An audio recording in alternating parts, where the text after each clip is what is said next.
My mom had an affair. That's our topic, and it can be really painful. So I want you to stay with us. Now, if you haven't subscribed, please hit the subscribe button. If you have a question, please ask the question. My mom had an affair. Actually, my mom did have an affair. My mom had an affair and got pregnant with me. I'm very familiar with what you're going through. Now, the pain of your mom having an affair, because girls are supposed to be good, moms are supposed to be pure and wonderful and do everything right, but they are people.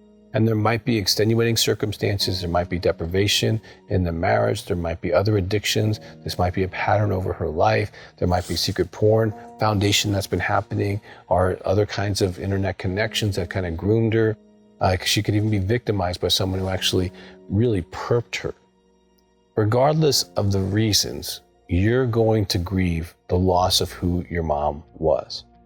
Because your mom was amazing and wonderful and good, and she might have even been a Christian or a religious person. And that's who you grew up with. And that might be who she was at that time, and something happened later. If you're a younger person, this is happening while you're growing up, this is really painful. Because you love her, and yet the pain this has caused, especially if it moved towards a divorce, and the pain you see your dad going through because of this, even if he's muscling through it, you know he's hurting. And you have some hurt and anger towards your mom about that. Well, you might need to do some anger work. If she has a sexual addiction, there's a great book called Beyond the Bedroom. That's on our website. You can get that, because that will show you how you can be injured in your own future relationships and intimacy issues and self-esteem issues and things that could actually trickle down to impacting you. But on the grief, you're going to go through the shock where it's almost unbelievable. And then denial, like there's no way. And then you find out more facts like, yeah, there is a way, and it was going on for years or whatever the situation was. And then you're going to be angry. And you might be angry at her. You may even be angry at dad if you think he had some part in putting her in pain.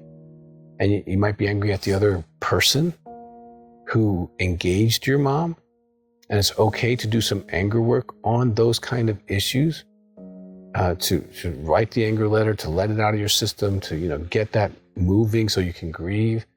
And you're going to go through bargaining. Well, if this didn't happen, if that didn't happen, if they weren't there, if they didn't meet them, if they didn't know them, there's bargaining you're going to go through. And then there's sadness that this really is your mom's story. And then there's acceptance. This is mom's story. And when you accept, then you're able to either move towards her again, or if you're not going to have a relationship because of other circumstances, you'll have a clearer mind about that. However you go through this, don't go through it alone.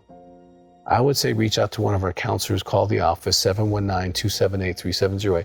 Tell them the story. They might be able to help you understand your grief process, how to do the anger work, how to do some forgiveness work for all the players that are involved in this situation.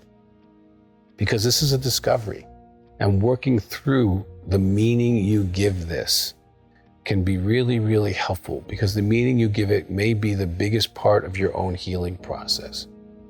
And if you give it a fake or false or untrue meaning, it's going to be harder for you to heal because it's not true to begin with.